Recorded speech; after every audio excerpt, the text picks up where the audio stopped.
días. El día de hoy vamos a informar al pueblo de México que este año hemos decidido declararlo en homenaje a Emiliano Zapata. El gobierno de la República ha decidido que este año se dedique a recordar la gesta histórica que encabezó Emiliano Zapata Salazar. Toda la papelería del gobierno va a llevar el nombre de Emiliano Zapata y el mejor homenaje, desde luego, que se le va a rendir es que el gobierno surgido del pueblo mediante elecciones democráticas, como no se había visto en mucho tiempo, va a dar respuesta a las demandas de los mexicanos. Sobre todo, va a atender a la gente más humilde. Se va a llevar a la práctica el criterio de que por el bien de todos, primero los pobres. Ayer comenzamos con el programa de apoyo a los jóvenes.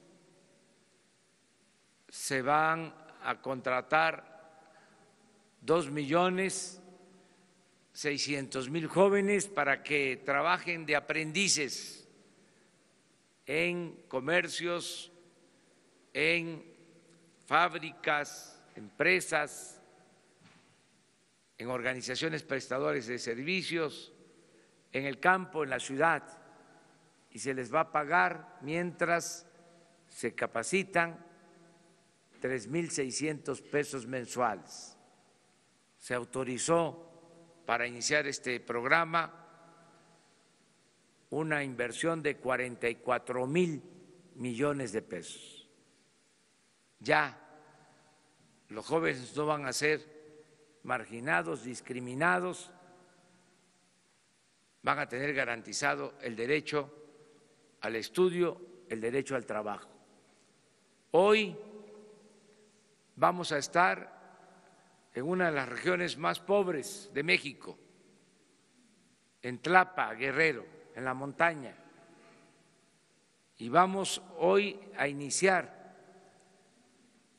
el programa de pensión para personas con discapacidad. Se va a apoyar a 1 millón de personas con discapacidad. Van a recibir una pensión mensual, 1.274 pesos mensuales a discapacitados. Todas las niñas y todos los niños pobres con discapacidad van a recibir este apoyo. Y hoy inicia ese programa, voy a estar presente en Tlapa, Guerrero. Mañana vamos a Ayala para firmar el acuerdo, la declaratoria de que este año se dedica a Emiliano Zapata Salazar, y pasado mañana en Valle de Chalco inicia el apoyo a adultos mayores que van a recibir el doble de lo que se les entregaba. Ya no van a ser 1.200 pesos cada 2 meses, van a ser 1,200 pesos cada mes para todos los adultos mayores de México. Alrededor de 8 millones de adultos mayores. Y se va a incluir, porque no estaban considerados, no eran tomados en cuenta, pensionados del ISSSTE y del Seguro, que también van a recibir este apoyo. Por eso este día lo dedicamos a informar sobre estas acciones y, si les parece, vamos a darle la palabra a Ariadna Montiel, a la secretaria de Bienestar, María Luisa Albores, y luego, que me da mucho gusto que nos acompañen los familiares de Emiliano Zapata, nietos, bisnietos, familiares, que manifiesten al pueblo de México lo que sienten de manera libre. Ya cuando terminemos, entonces se abre, como siempre lo hacemos, la sesión de preguntas y respuestas de los compañeros de los medios de información, mujeres y hombres. Pues vamos a empezar con el programa de la pensión a personas con discapacidad.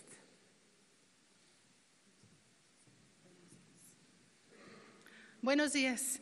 Agradeciendo la presencia de todos ustedes, preparamos un testimonial que nos gustaría ver primero, porque consideramos que enmarca la realidad de las personas con discapacidad, la realidad que viven en México.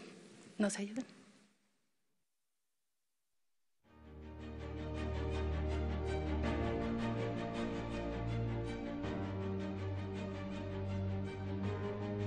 Cuando nació, ingirió líquido amniótico y eso le dañó su cerebro. Detectaron que tiene un derrame cerebral. La discapacidad que tiene Marisol es retraso psicomotor.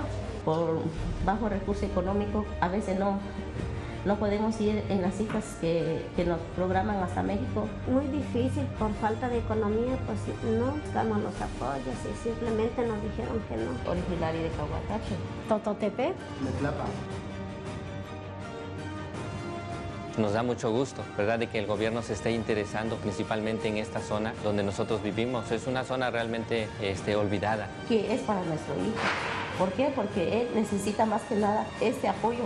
Pues yo me siento, la verdad, muy contenta de que la ayuden a mi hija y la ayuden a otras personas que la necesitan. Yo veo muy bien este apoyo que están dando ahorita porque, pues, como dice mi mamá, nunca se les ha dado hacia ninguna persona.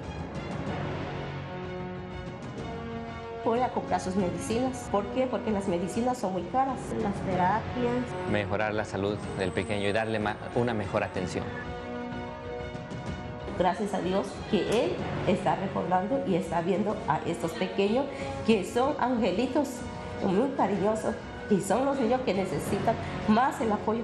Pues que lo sigan haciendo. Sé que es difícil atender a todos los niños discapacitados en la montaña. Nunca pensé que fuera posible porque dije, pues el gobierno está enfocado en otros asuntos. Solamente agradecerles el gesto amable que tuvieron para hacer ese censo y ver cuántos discapacitados hay que necesitan de su apoyo. Y gracias a Dios que le digo que ese nuevo gobierno va a apoyar a esas personas, va a apoyar a muchos niños y a muchas niñas. La mayoría, pues, de esta gente está muy olvidada. Si te pusieras en sus zapatos, dudo mucho que aguantarías al menos un día. Me siento muy tranquila con este apoyo que va a recibir Marisol. Sí, estoy contenta. A mí me ha enseñado a valorar a lo mejor mi propia vida, ¿no? De que estamos completos, estamos saludables. Siento que es el reflejo de nosotros. Me gusta mucho pintar. Me gusta mucho la secretaria. Y ella aprende un oficio pues podrá valerse ya por sí sola. Le he rogado a Dios que me diera esta oportunidad por mi niño, porque lo que quiero es que él hable, camine y pueda valerse por sí solo.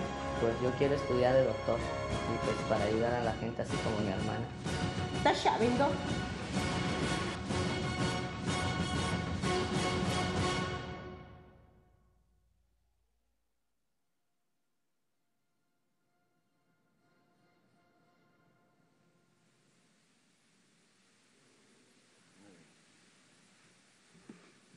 Como veremos, el contexto de las personas con discapacidad en México hasta ahora han vivido un esquema de exclusión. Este gobierno plantea atender a las personas con discapacidad bajo la visión de los derechos humanos. La Convención de Naciones Unidas para los Derechos de las Personas con Discapacidad hace un análisis muy puntual y muy enfático sobre la situación de pobreza y exclusión en la que viven las personas con discapacidad.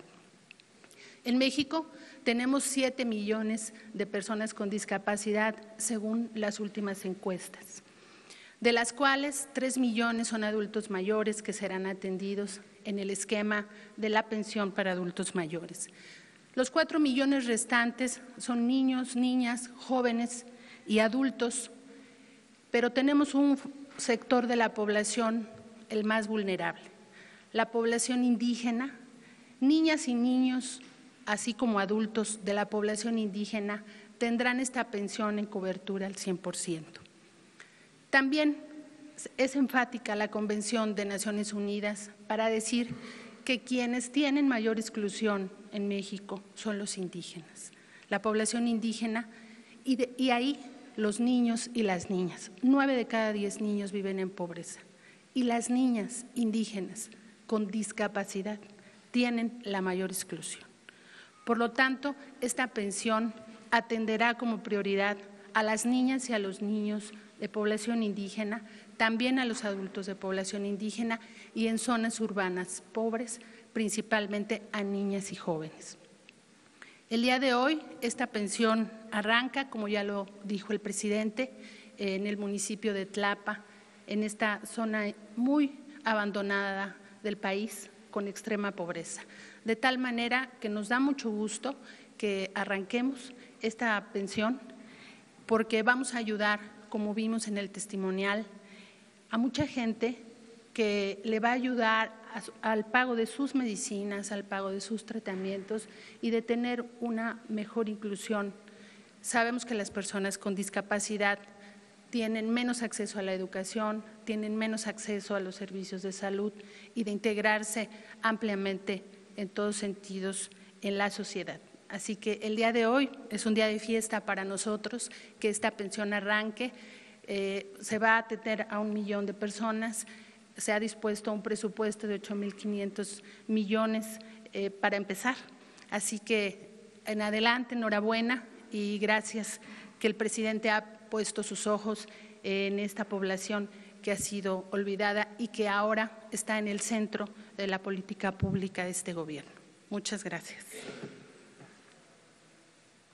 Pues ahora le damos la palabra a un representante de la familia de Emiliano Zapata para que exprese aquí su sentimiento. Gracias. Buenos días a todos. Mi nombre es Jorge Zapata González, orgullosamente nieto de nuestro general Emiliano Zapata Salazar. A mi abuelo Emiliano, tu vida fue el umbral de una nueva historia, la historia de los hombres que siguiendo tu ejemplo ofrendaron su vida por la construcción de esta nación. Por eso te llora el caracol, el acecocoli, te lloran los 4 rumbos del universo, te llora la madre tierra, te llora la aurora que se hizo ocaso, Te lloran nuestros abuelos que te hicieron calpulelque. Te lloramos todos de rabia y de tristeza. Los hombres y las mujeres libres que mantienen vivo el grito de rebeldía de tierra y libertad. Mi general Emiliano Zapata Salazar, recordamos que el 6 de diciembre de 1914 estuviste en este lugar, en este Palacio Nacional, tomando el poder de manera simbólica. Te recordamos por tu generosidad al rechazo sentarte en la silla presidencial que te propuso el general Francisco Villa, porque representaba aquello contra lo que luchabas, la pobreza, la injusticia y el abuso de poder. Y le contestaste, gracias mi general Villa, pero yo no me puedo sentar en esa silla porque está embrujada y quien se sienta ahí pierde la razón y pierde el sentido de quien lo trajo aquí. Sabemos, mi general Zapata, que no rechazaste la silla por falta de claridad en tus ideales. Esos ideales siguen vigentes. La rechazaste porque el pueblo te dio un mandato. Obedeciendo, esa fue tu causa. Tú no necesitabas esa silla. En esa causa, millones de mexicanos estamos comprometidos esperando que esto suceda. Y hoy en este lugar estamos con el hombre que puede representar esos anhelos. La esperanza de las cosas pueden ser diferentes. Tus ideales plasmados en el Plan de Ayala como bandera de la resistencia popular, como aspiración de los pueblos originarios, como legítimo derecho a nuestras tierras, montes y aguas, no se han concretado. Por eso México tiene una deuda pendiente con los indígenas y los campesinos, pero estamos convencidos de que serán reivindicados por este gobierno. Gracias, Andrés Manuel López Obrador, presidente de la República Mexicana. Gracias, presidente, por abrir estas puertas de Palacio Nacional a la causa zapatista.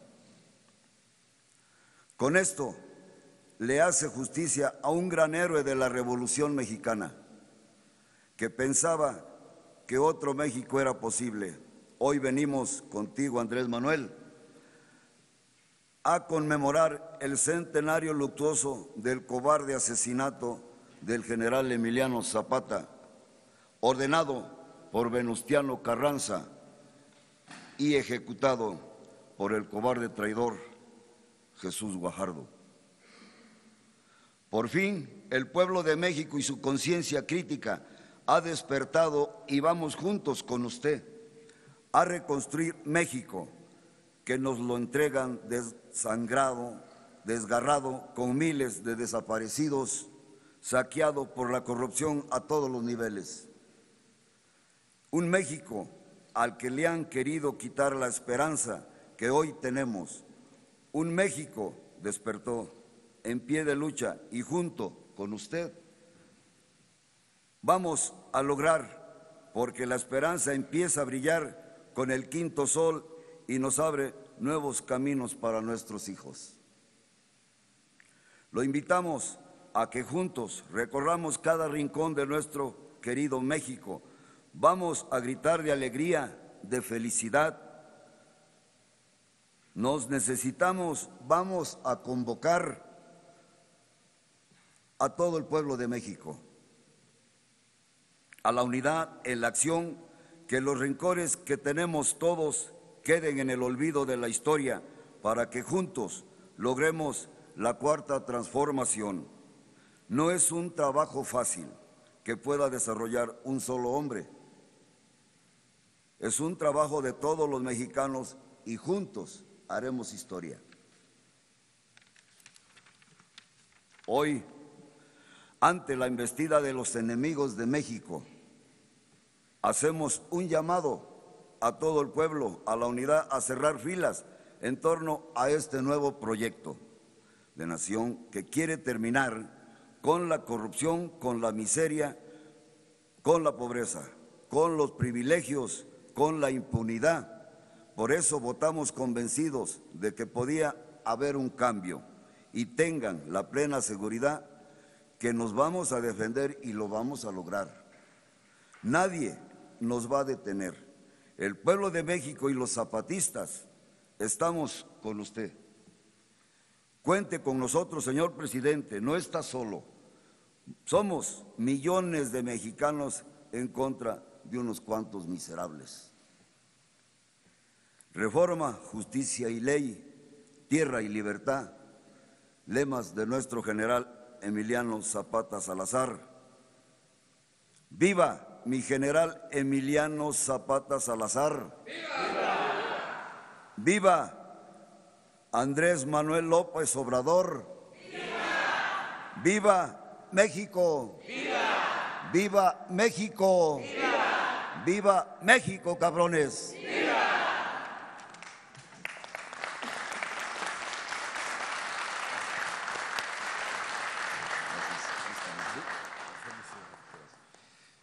Bueno, pues terminamos esta exposición y abrimos la sesión de preguntas y respuestas. Le agradecemos mucho a los periodistas, a los medios de información que nos permitieron en esta ocasión cambiar en algún sentido el formato de las conferencias de la mañana. Pero bueno, vamos a preguntas. Buenos días, señor presidente. Carlos Lara, de El Sol de México. Preguntarle, presidente, sobre este tema del asunto del combate al robo de combustible. ¿Cuál será el objetivo, el operativo de seguridad para resguardar el transporte de gasolina a través de las pipas particulares?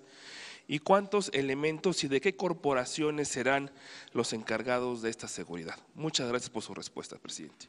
Sí, estamos operando en este plan para evitar el robo de combustible, terminar con el huachicoleo por el daño que ha causado a la sociedad y a la nación. No hay que dejar de tener en cuenta que se robaron el año pasado más de 60,000 millones de pesos, que crearon a través de los años, por la impunidad, un sistema de distribución de gasolinas, de diésel, paralelo al sistema de distribución de Pemex. Crearon como otra empresa, una economía informal, manejada cuando menos con la complacencia, tolerancia de las autoridades. Y esto se está combatiendo porque no se puede permitir la corrupción. Se acabó la corrupción y la impunidad. Se están utilizando elementos de la Policía Federal, de la Policía Militar y de la Policía Naval para resguardar los ductos. Ayer hablaba yo que hay 1,600 kilómetros de ductos estratégicos por los que se transportan alrededor de 400,000 barriles diarios de gasolinas. Y esos 6 ductos son los más afectados, son los que tienen redes alternas, son los que ordeñan más y en algunos casos de manera deliberada los rompen, hay sabotaje. Eso está sucediendo en estos últimos días en el ducto de Tuxpan a Azcapotzalco. Por eso la reducción en el abasto de las gasolinas que está afectando al Estado de México, a la Ciudad de México y a la zona central del país. Ayer en la madrugada rompieron el ducto, se reparó, estuvo cargado, empacado, funcionando todo el día y a las 11 de la noche lo volvieron a romper. Ya se está de nuevo reparando, me informan que en una hora más se restablece el abasto. Esto es lo que estamos enfrentando. Ya lo dije, a ver quién se cansa primero, porque vamos a impedir que se roben la gasolina. Se robaban alrededor de 800 pipas diarias y desde que echamos a andar este plan hemos bajado a 100 pipas, es decir, 700 pipas menos. Calculamos que se han ahorrado cerca de 3,000 millones de pesos desde que inició este plan. Desde luego se generan molestias y por eso no voy a dejar de agradecerle a la gente su apoyo, su comprensión, que nos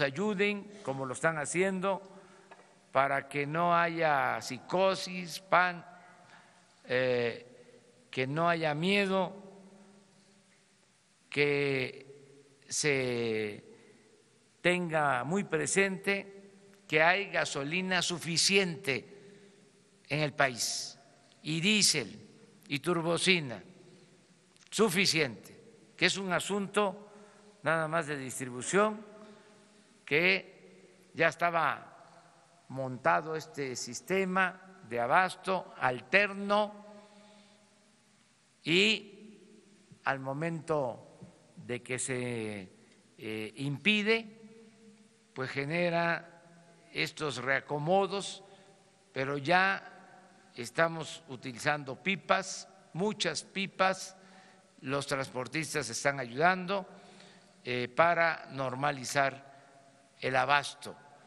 con la vigilancia, tanto en ductos como en la transportación de elementos de la Policía Federal, de la Marina y del Ejército. Los elementos que se tienen, presidente. Alrededor de 4,000 elementos, pero desde ayer y hoy, de manera muy especial, empiezan vigilancia en helicópteros de la Fuerza Aérea en todos los ductos y se están creando bases especiales cada determinada distancia y estoy llamando a la gente, al pueblo, a los ciudadanos, a que nos ayuden por donde pasan los ductos, en comunidades, en ejidos, en pueblos, en municipios, que nos ayuden que nos apoyen, que si en alguna ocasión o por circunstancias se quedaban callados, incluso por las mismas circunstancias de que no había ingresos, de que no había trabajo, participaban en estas actividades ilícitas, ya no hay necesidad de que ningún mexicano se vea obligado a robar, porque va a haber trabajo. Todo el que no tenga empleo va a ser contratado. Por eso hablaba yo del programa de los jóvenes. Y van a haber créditos y apoyos para los mexicanos. Todo lo que se robaban ahora se le va a entregar a los ciudadanos, al pueblo. Por eso no hay ninguna justificación para que se cometan estos ilícitos, el robo de combustible. Antes se decía, es que los de arriba roban, ¿y por qué no vamos nosotros a hacer lo mismo? Pues ya no, ya cambió, ya hay autoridad moral en el gobierno y por eso le pido a la gente que nos ayude para que se vaya normalizando esta situación que se padece en la actualidad en algunas partes del país.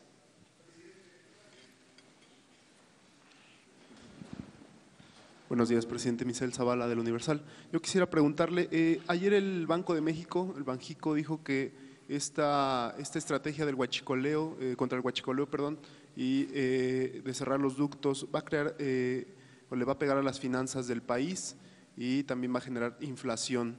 Pero por otro lado, el Fondo Monetario Internacional ve bien esta estrategia. Yo quería preguntarle cómo ve esta situación por parte del Banjico. ¿Usted cree que sea una estrategia de ellos para presionar al gobierno y que se abran los ductos? ¿O cómo está leyendo esta declaración del gobernador del Banco de México? Y por otro lado también se dio a conocer que el líder sindical, Romero Deschamps, ayer se amparó. No sé si tenga información acerca de esto. Muchas gracias. Miren, hay criterios. Por ejemplo, no sabía que el Banco de México había opinado lo que se está aquí manifestando. Sí sabía que el Fondo Monetario Internacional expresó que con esta medida se iba a fortalecer la economía de México, se iba a fortalecer Pemex. Eso lo considero lógico, porque todo lo que hagamos por combatir la corrupción, que es el principal problema de México, fortalece la economía nacional y fortalece la economía de los mexicanos, y el gobierno distribuye el presupuesto con equidad y con justicia. Pero cada quien tiene su enfoque, su criterio, y nosotros somos respetuosos de la autonomía del Banco de México. Yo lo que estoy observando es de que tenemos gasolina, de que hay este plan para resolver el problema del desabasto. Estoy observando que no aumenten los precios de las gasolinas, afortunadamente no han aumentado, y estoy observando que desde el día que tomé posesión hasta ayer se ha fortalecido el peso. Es decir, no ha habido deterioro en nuestra moneda. Eso es lo que puedo demostrar. Ayer mismo se fortaleció el peso con relación al dólar, se apreció. Entonces, quiere decir que vamos bien en lo económico, pero respetamos todos los puntos de vista, y estoy contento porque ya empezamos, esto lleva tiempo, el echar a andar los programas sociales, el que ayer se hayan entregado las primeras tarjetas a los jóvenes, el que hoy se entreguen las tarjetas para personas con discapacidad, el que pasado mañana se entreguen las tarjetas ya para adultos mayores. Esto va a ayudar mucho para mejorar la situación económica y social de nuestro pueblo. Acerca del amparo del dirigente del sindicato petrolero, no tengo información y sí podría decirle que hay muchos rumores en estos tiempos y que es muy probable, aunque no lo descarto, pero ya dije que no tengo información al respecto, pero es muy probable que sea parte de la campaña que se produce por las circunstancias actuales. Nosotros no tenemos ninguna denuncia presentada en contra del dirigente de petróleo. Esto sí se lo puedo asegurar.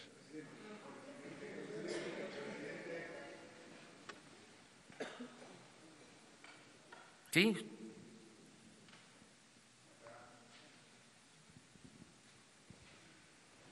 Muchas gracias. Buenos días, señor presidente, funcionarios invitados.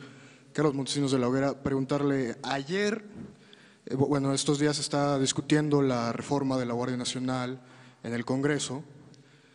De manera casi unánime, organizaciones de la sociedad civil, la iniciativa privada, organismos internacionales como la Organización de las Naciones Unidas, inclusive legisladores propios de su partido como Tatiana Cloutier, han respaldado la iniciativa siempre y cuando sea bajo un mando civil. La misma diputada Cloutier habló de que otorgar un mando militar significaría que el ejército determinaría quién gobernaría el país en los próximos años. ¿Cómo interpreta usted cómo recibe usted estos señalamientos y si estaría dispuesto a pasar el mando de la Guardia Nacional de la Sedena a la Secretaría de Seguridad Pública? Se está analizando, van a comparecer los secretarios, es importante, es necesaria la Guardia Civil, necesitamos que se cuente con un cuerpo para garantizar la seguridad pública, porque no había protección para los ciudadanos. Los operativos especiales de la Marina, del Ejército, se orientaban a enfrentar a lo que se llama crimen organizado y no se protegía a los ciudadanos. La Policía Federal no se consolidó, fracasó ese proyecto y al final lo que hay es falta de atención al problema de la inseguridad. No se protege a los ciudadanos. Por eso la decisión que tomamos, que estoy promoviendo, de crear una Guardia Nacional uniendo a la Policía Militar, a la Policía Naval y a la Policía Federal, y dándole el apoyo a el Ejército. Tengo yo la confianza en el Ejército como tengo la confianza en todos los seres humanos. Yo confío mucho en que es más lo bueno de la gente que lo malo. Pueden decir que soy un idealista, que soy un ingenuo, pero creo en la gente. Y hay soldados que son del pueblo. El soldado es pueblo uniformado. Son hijos de campesinos, los soldados, hijos de obreros, que no se les puede descalificar. En los momentos más difíciles, cuando el militarismo, cuando la represión durante el movimiento zapatista, habían 2 generales que pertenecían al mismo ejército, pero con actitudes distintas. Huerta, que fue a los pueblos de Morelos a combatir el zapatismo, y el general Felipe Ángeles, muy distinto. Ahora, después de que surge este nuevo ejército, luego del asesinato cobarde también del presidente Madero, este nuevo ejército se alimenta de la gente del pueblo. Y yo les estoy pidiendo a los soldados, a los marinos, que nos ayuden para que haya seguridad, porque son muchos los homicidios, muchos los robos, secuestros, y no hay seguridad. Entonces necesitamos esta Guardia Nacional con el compromiso de que no va a haber represión. El presidente de México, que es el comandante supremo de las Fuerzas Armadas, nunca va a dar la orden de reprimir al pueblo. Entonces necesitamos esta Guardia Nacional y ya se va a ir explicando para que se acepte la propuesta que hemos hecho de reforma a la Constitución. A ver, pero vamos a, miren, tenemos un periodista destacadísimo que nos acompaña en esta ocasión. Vamos a darle la palabra y le… Es la entrevista número 42 que hago con usted, pero es la primera ya como presidente, así que por lo pronto un abrazo, aunque sea a la distancia. Gracias, ya como presidente de la República. Independientemente de la distribución y de las pipas y del día a día, si usted ha establecido el combate al huachicoleo como una de sus prioridades, quiere decir que estamos hablando de un problema obvio de dimensión nacional y un problema también de crimen organizado, que por definición incluye connivencia y complicidad de los gobiernos en turno al más alto nivel. La pregunta es si algún día vamos a conocer a los huachicoleros, pero no a los que pican los ductos, sino a los huachicoleros de a de veras, los huachicoleros de cuello blanco de este país, que tanto han sangrado las venas abiertas recordando lo que decía algún gran pensador del país. Esto por un lado, y por el otro, si su equipo, si su propio gobierno está pendiente de evitar que variables amenazas de las que se está hablando, como de pérdidas económicas gigantescas, inflación que ya se mencionaba, o incluso pérdidas de empleos, para evitar que este combate tenga efectos negativos para lo que se está buscando, señor presidente. Sí, es, Ricardo, enfrentar este problema, este flagelo que se permitió durante muchos años, y es algo que podría incluirse en el libro Las venas abiertas de Eduardo Galeano, por las dimensiones del saqueo y la tolerancia de parte de las autoridades. Y he dicho que no se va a permitir la corrupción ni la impunidad. Cero corrupción, cero impunidad, y en este caso ya están abiertas investigaciones para sancionar, castigar a los involucrados en el propósito también de aplicar el criterio de limpiar de arriba hacia abajo, porque la corrupción en México se ha dado de arriba para abajo, y así vamos a barrer el gobierno, como se barren las escaleras, de arriba para abajo, y no vamos a dar ni un paso atrás, ni siquiera para tomar impulso.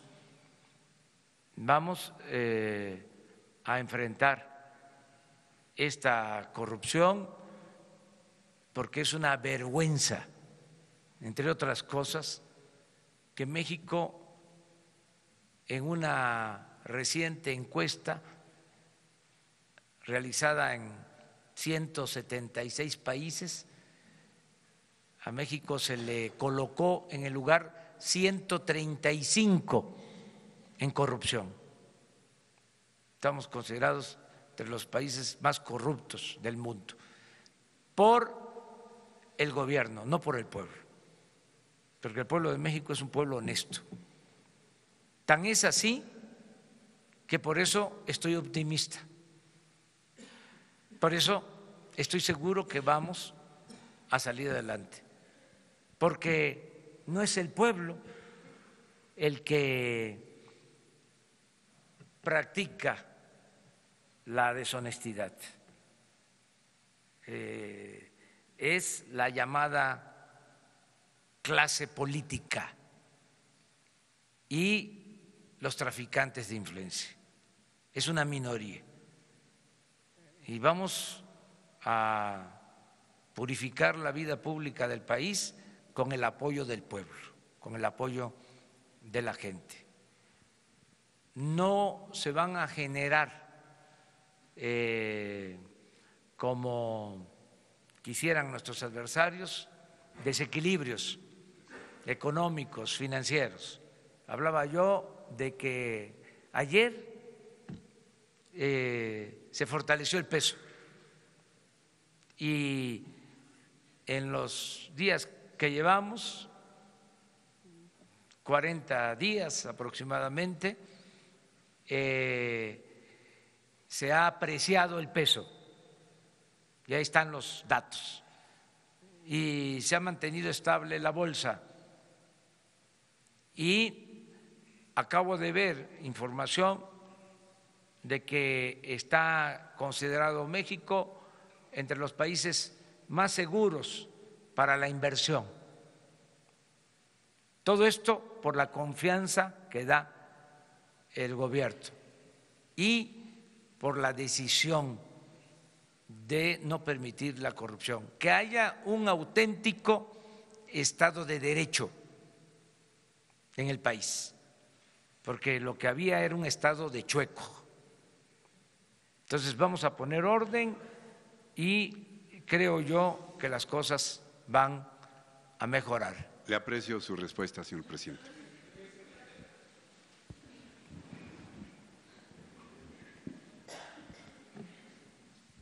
Buenos días, presidente. Carlos Pozos, de Líderes Mexicanos y Petróleo y Energía. Presidente, la UNEXPO dice que hoy se abren 5 poliductos y que en 72 horas vuelven a sus niveles normales la gasolina en México y se resolvería el problema. Saber si es verdad que esos poliductos se van a abrir a partir de hoy. De igual forma, hay insistencia en que hay 9 buquetanques varados en puertos, y porque no están abiertos esos ductos no se puede descargar la gasolina y lleva mucho tiempo en hacerlo. Mi segunda pregunta sería, señor presidente, ¿recibió usted, hablando de libros, un país en donde, del presidente Enrique Peña Nieto, en donde imperaba la cleptocracia? Y finalmente, señor presidente, saber qué pasó con el avión presidencial. ¿Ya se vendió? Porque sería bueno que usted lo utilizara en defensa o para asegurar su seguridad. Mil gracias. Bueno, la tendencia es a que se va a normalizar el abasto. No quiero decir cuándo, porque no quiero fallarle a la gente. Decirles de que estamos trabajando para normalizar el abasto lo más pronto posible. No va a mantenerse esta situación por mucho tiempo. Tenemos gasolina suficiente. Acerca de los buquetanques, sí están en espera, porque tenemos que estar recibiendo gasolina diariamente de un considerable número de buquetanques. Yo solo recuerdo que desgraciadamente se están comprando 600,000 barriles diarios. Consumimos 800,000 barriles. Producimos 200,000. Se compran 600,000 barriles.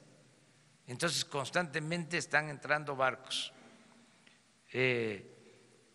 a todas las terminales marítimas. Es un reporte que tengo diario. Por eso digo, no tenemos problema de falta de gasolinas.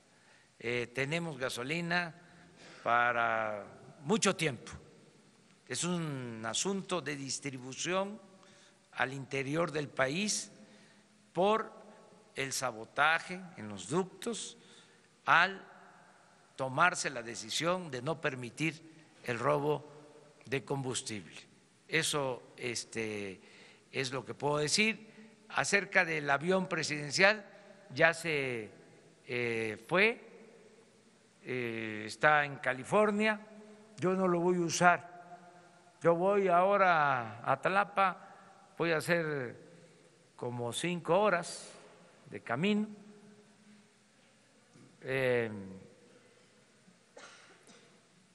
Y vamos en camioneta, a ras de tierra. No voy a usar aviones. Es más, vamos a vender toda la flotilla de aviones y de helicópteros de gobierno. O sea, ya eso se termina. Ayer tuve una reunión con el secretario de Comunicaciones, con el secretario de la Defensa, con el secretario de Marina, con funcionarios de Hacienda, porque están disponibles para venta alrededor de 80 aviones que usaban funcionarios y helicópteros de lujo. Y estamos pensando que va a haber una feria en el aeropuerto de Santa Lucía para exhibir estos aviones y convocar a los compradores del mundo a que los adquieran. Y vamos a obtener un dinero que va a ser para beneficio del pueblo.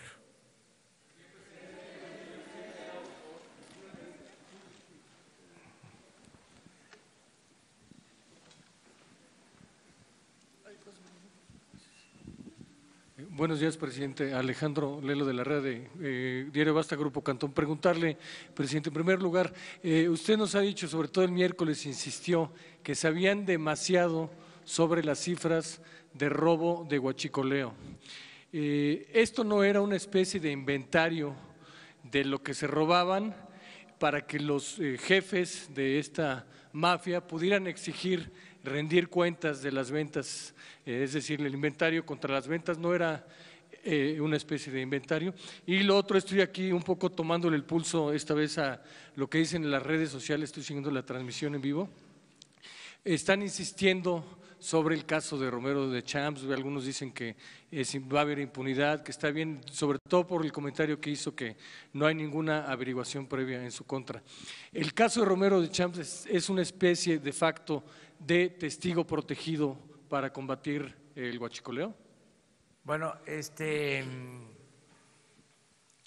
sobre esta última pregunta, insisto, nosotros no vamos a actuar si no tenemos elementos, si no hay denuncias, si no hay pruebas. Y por lo que corresponde al gobierno, le puedo decir, no existe una denuncia. Yo entiendo que hay gente que quisiera que se le enjuiciara, pero esto no corresponde a lo que legalmente existe. No hay de parte del gobierno una denuncia, no hay pruebas. No significa impunidad, significa decir la verdad para que no haya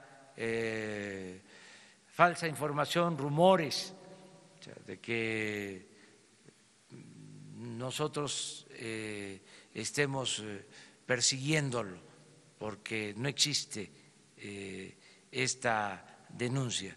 No se puede enjuiciar a nadie si no existe una denuncia formal. Entonces, eso es lo que quiero explicar. Acerca de la contabilidad, desde luego, era una contabilidad oficial, es una contabilidad de Pemex y de Hacienda. Esto viene desde el gobierno de Fox, que se robaban alrededor de 10,000 millones en aquel entonces, al año, y fue subiendo hasta, bueno, esto es lo reciente. ¿No tienen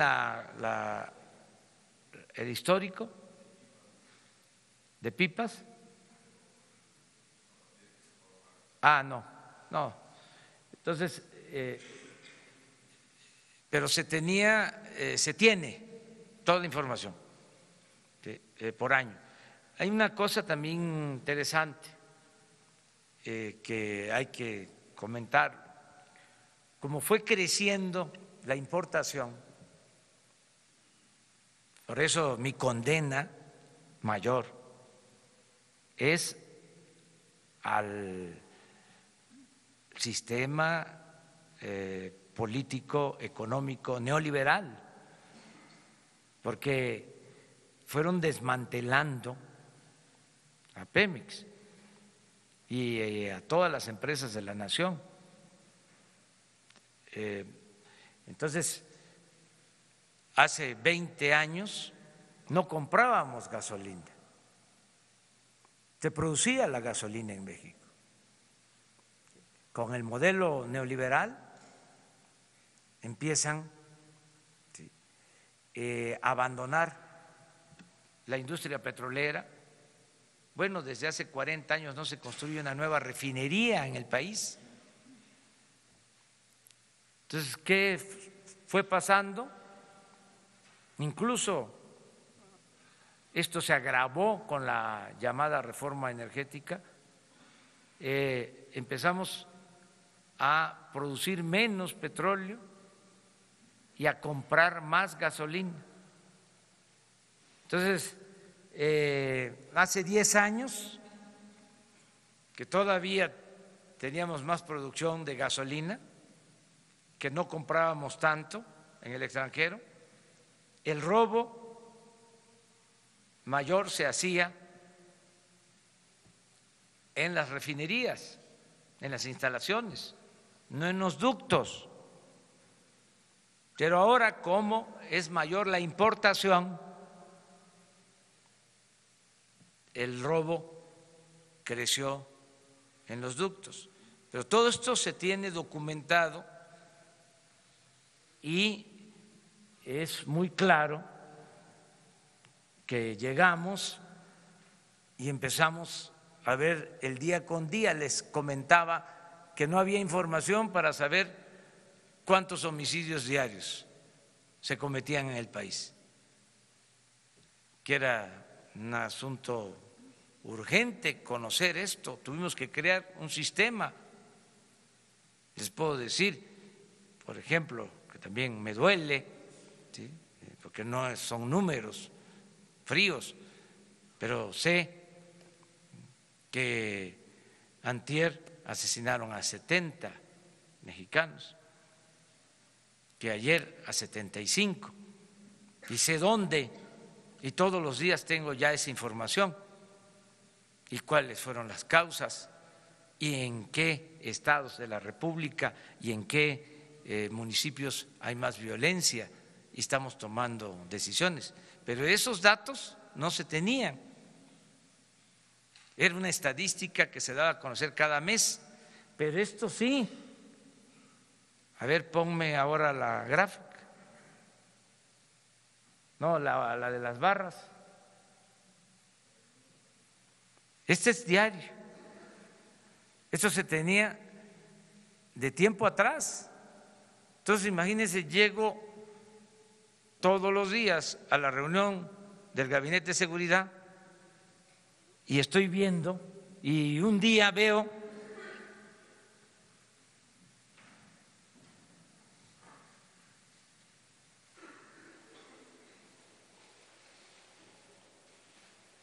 ya estábamos aplicando el plan, pero ese día se roban 1,100 pipas. No era para esperar, porque entre más tiempo estuviese yo viendo esto, me estaba convirtiendo en cómplice. Y dije, se acabó. Y a partir de ahí tomamos la decisión. ¿Y cuál fue la decisión? ¿Por qué ese día en particular creció tanto el robo? Porque ese día, desde Pemex, desde la oficina central, donde se monitorea cómo se traslada la gasolina por los ductos, y se ve, se puede advertir cómo pierden presión los ductos, en vez de cerrar cuando estaban robándose la gasolina, cuando estaban ordeñando los ductos, mantuvieron abiertos los ductos. Entonces, a partir de ahí se cierran y vamos a abrirlos y cerrarlos teniendo la vigilancia para evitar el robo. Y empieza el plan.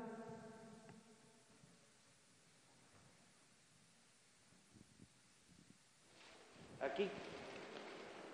¿Qué día es este? 21 de diciembre. 21. Y miren,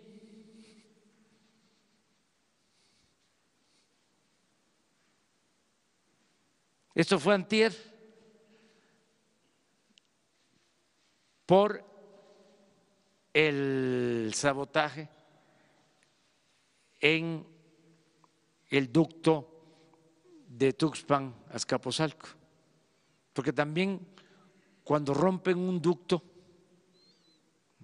los sensores que se tienen para saber dónde están las fugas dejan de operar, dejan de funcionar.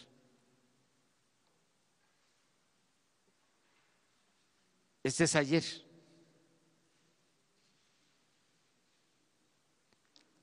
¿Cuánto significa en dinero?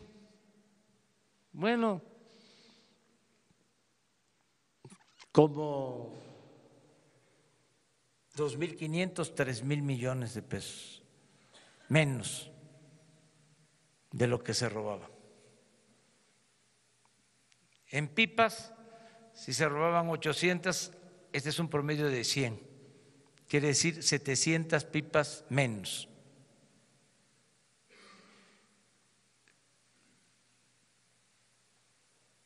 Explico esto porque hay mucha gente haciendo colas en las gasolinerías y con razón pues se desesperan, se fatigan, se molestan, pero les pedimos que nos comprendan que tenemos que resolver este asunto entre todos los mexicanos. Terminamos porque ya se nos fue, ya les decía, voy hasta Tlapa.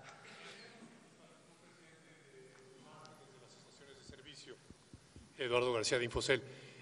La Comisión Federal de Competencia Económica ha hecho muchos estudios reconociendo que hay grupos, conductas anticompetitivas. ¿Se ha acercado su gobierno a esta dependencia para en conjunto favorecer la competencia y con esto permitir que el precio de la gasolina descienda más para beneficio de los consumidores?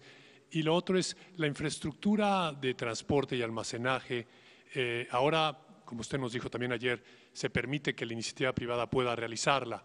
Hay interés de muchas empresas, Sierra Oil and Gas y Enova, pero no tienen los permisos ni las licencias del gobierno para llevar a cabo estos proyectos de inversión.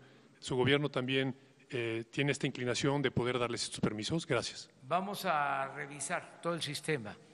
Ya empezamos y vamos a revisar todo el sistema de distribución, porque en efecto se han entregado permisos para importar gasolinas que no se han concretado, que no se han llevado a cabo.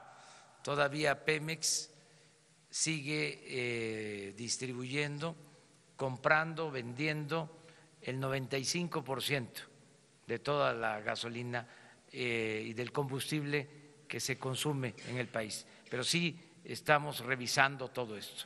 Una vez que normalicemos, vamos a buscar la forma de tener una distribución eficaz, segura y mantener la competencia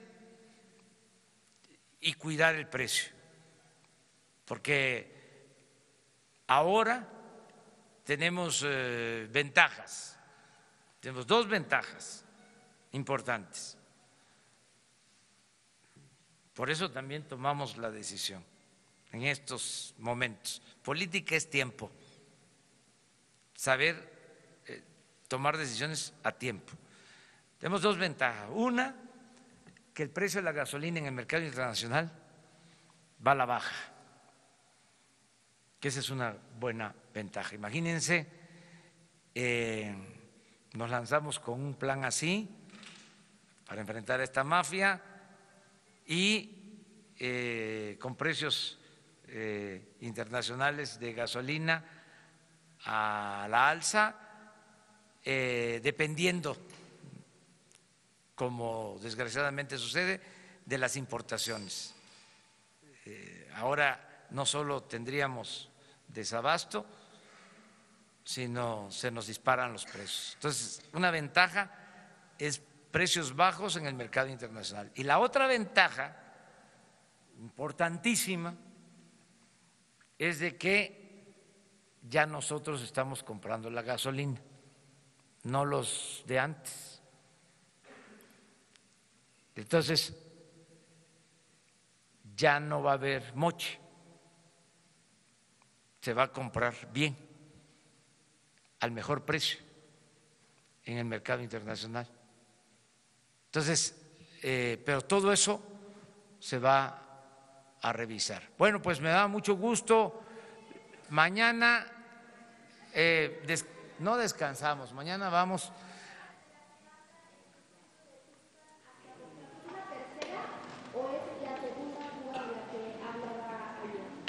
Esta es la tercera.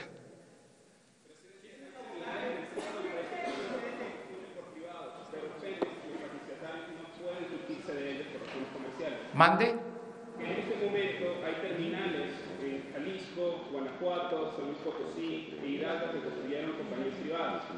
Sin embargo, los refrigerios de Pemex no pueden sustarse de terceros por razones comerciales. Debido al retraso de suministro, ¿se pudiese permitir que los gasolineros vayan a las industrias privadas para suministrarse en esta coyuntura? Se está pidiendo eso a ellos. Sí. El plan incluye el que si tienen sistemas de transportación se abastezcan de manera directa. Directamente se pudiese, es decir, que pudiesen ir a ExxonMobil o a Kansas City y comprar la gasolina de ellos y saltarse a Pemex. Ya hay permisos otorgados, no se han llevado a cabo por distintas razones, porque no se han ejercido esas concesiones o por falta de permisos, pero es más que nada porque no se han llevado a cabo esas acciones, porque existen las concesiones de importación de gasolinas. Buenos días, presidente. Rocío Jardines de W. Preguntarle su opinión acerca de este grito que lanzó el presidente de Venezuela, Nicolás Maduro, Viva México, en su toma de protesta por el apoyo que pues se dio de parte de México al no otorgar la firma al Grupo de Lima. Nosotros somos respetuosos también, si me permite, de todos los pueblos y de todos los gobiernos del mundo. Ayer también estuvo en la frontera el presidente Donald Trump, dio a conocer su punto de vista. Hoy escribió un mensaje en su Twitter. Nosotros somos respetuosos de lo que están manifestando gobiernos extranjeros. Hace 2 días tuvimos la reunión con embajadores, con cónsules de México en el extranjero y les recordé lo que establece el artículo 89 de la Constitución, el principio de autodeterminación de los pueblos y de no intervención, que busquemos la amistad con todos los gobiernos y todos los pueblos del mundo. Entonces, como está en la Constitución, pero que además así lo creo, porque soy juarista y sé en qué contexto pronunció Juárez la frase célebre de que entre los individuos como entre las naciones el respeto al derecho ajeno es la paz. Muchas gracias. Señor presidente.